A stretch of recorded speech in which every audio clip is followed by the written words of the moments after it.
Сәлеметсіздер ме достар, бүгін біз математика пәнінен 740-шы есепті шығаратын боламыз. Бұл жерде дұрыс бөлшек түрінде жазып қысқартыңдар деп тұр. Біріншісін қарайық. Біріншісі 100-8, яғни 0,100-8. 100-8 деп жазамыз. Ондан кейін оны 4-ке қысқартамыз. 4-ке бөлеміз. Сонда 25-тен 2. Келесі 0,32. Жай бөлшек, дұрыс бөлшек түрінде жазсақ 1032 болады. 32-ні енді 8-ге қысқартамыз. Сонда 125-тен 4 шығады. Келесі 0,100-6. 100-6 деп жазамыз. Оны 2-ге қысқартамыз. Сонда 50-ден 3.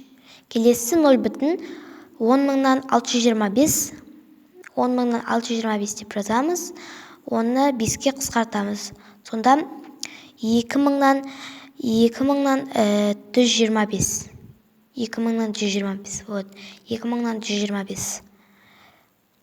Келесі 0,5. 1000-нан 5 деп жазамыз.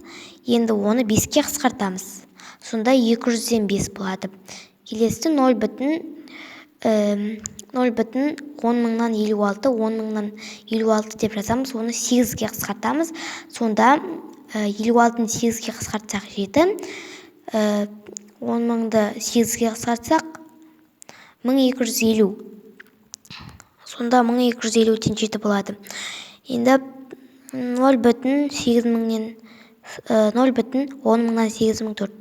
Оны дұрыс бөлшек түрінде жазсақ 10,000-нан 8004 деп жазамыз. 4-ке қысқартамыз.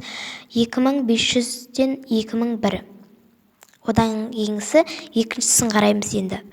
2,10,075. 2,10,075 деп жазамыз.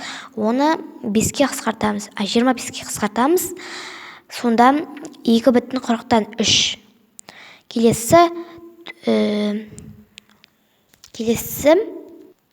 4,10,000-нан 4. 4,10,000-нан 4 деп жазамыз. Оны 4-ке қысқартамыз. 250-ден 1.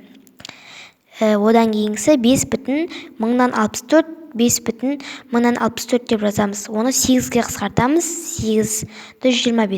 Сонда 5,125-тен 8. Одан кейінгісі 17,875. 17,10,000-нан 875 деп жазамыз. Оны енді 125-ке қысқартамыз. Сонда 80-нен 7 шығады. 17,80-нен 7 болады. Енді ең соңғысы 43,008. Оны дұрыс бөлшек түрінде жазсақ 43,10,000-нан 8. Оны 8-ге қысқартамыз. Онда 125-тен 1. 43,125-тен 1. Егер ұнаса лайк басып, каналға тіркелуді ұмытпаңыздар. Сау болыңыздар.